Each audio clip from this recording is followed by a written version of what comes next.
School text books ధరలు భారీగా తగ్గాయి. ఒక్కో పుస్తకంపై 15 నుంచి 20% తగ్గించింది ప్రభుత్వం. క్వాలిటీలో మాత్రం ఎక్కడా తేడా రాకుండా చూసుకుంది. ఈ విద్యా సంవత్సరం నుంచే విద్యార్థులకు క్వాలిటీ టెక్స్ట్ బుక్స్ ఇస్తామని చెప్పింది సర్కార్. ప్రభుత్వ పుస్తకాలను బ్లాక్లో అమ్మినా, నిర్ణయించిన ధర కంటే ఎక్కువ అమ్మినా చర్యలు తప్పవని హెచ్చరించింది సర్కార్.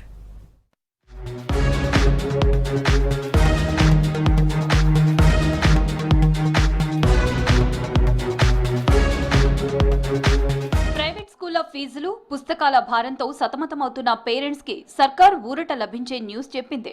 వచ్చే కొత్త విద్యా సంవత్సరం నుంచి స్కూల్ టెక్స్ట్ బుక్స్ ధరలను భారీగా తగ్గిస్తూ నిర్ణయం తీసుకుంది. ఒక్కో పుస్తకంపై సుమారు 15 నుంచి 20% మేర ధరలను తగ్గించింది. గత విద్యా సంవత్సరం ధరలతో పోలిస్తే అన్ని తరగతుల పుస్తకాల రేట్లు గణనీయంగా తగ్గాయి. హై స్కూల్ విద్యార్థులకు వందల్లో పుస్తకాల భారం తగ్గనుంది. అయితే ధరలు తగ్గినా క్వాలిటీ విషయంలో రాజీ పడకుండా గతం కంటే మెరుగైన క్వాలిటీతో లామినేటెడ్ పుస్తకాలు ప్రభుత్వం విద్యార్థులకు అందుబాటులోకి తీసుకువస్తోంది.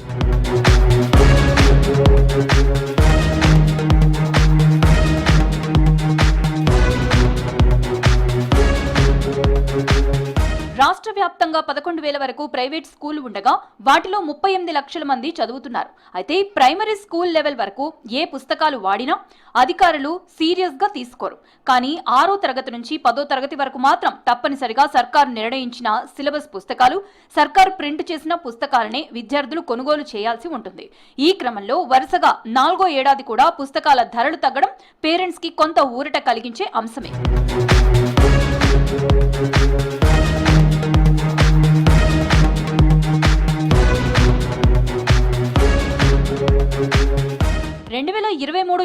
రూ. 10వ తరగతి విద్యార్థులకు పుస్తకాల కోసం 1,482 రూపాయలు ఖర్చయ్యేది.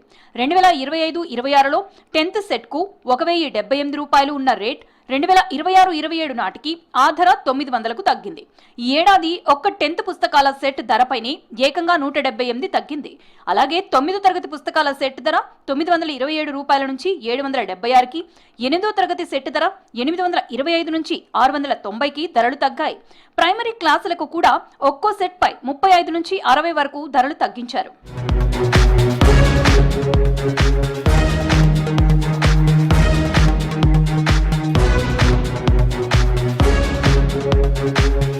గతంలో 10వ తరగతి గణితం పుస్తకం ధర 225 రూపాయలు ఉండగా దానిని 187కు తగ్గించారు. సోషల్ స్టడీస్ పుస్తకం 192 నుంచి 160కి తగ్గింది. 9వ తరగతి గణితం 201 నుంచి 167 రూపాయలకు తగ్గింది. 8వ తరగతిలో 205 రూపాయల నుంచి 171కి తగ్గింది. ప్రతి సబ్జెక్టులోనూ కనీసం 10 నుంచి 35 వరకు ధరలు తగ్గాయి. అయితే పుస్తకాలను మార్కెట్లో సర్కార్ నిర్ణయించిన ధరలకే విక్రయించేలా చూడాలని డీఈఓలకు స్కూల్ ఎడ్యుకేషన్ అధికారులు ఆదేశాలు జారీ చేశారు. ఎక్కువ ధరలకు అమ్మినా, అనుమతి లేకుండా విక్రయాలు చేసినా కఠిన చర్యలు తీసుకోవాలని ఆదేశించారు.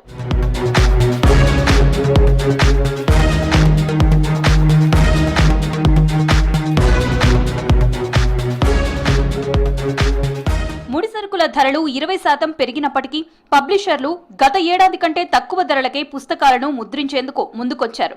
గత ఏడాది L1 గా నిలిచిన ఆర్ట్బర్డ్ సంస్థ పేజీకి 54 పైసలు కోట్ చేయగా, ఈ ఏడాది Nava Telangana printers, DK publications, super printers సంస్థలు కేవలం 44.50 పైసలకే కోట్ చేసి L1 గా నిలిచాయి. అంటే పెరిగిన ముడిసరుకు ధరలు 20%, తగ్గించిన కోట్ 20%, వెరసి విద్యార్థులపై పాత ధరల కంటే దాదాపు 40% తక్కువ భారం పడనుంది.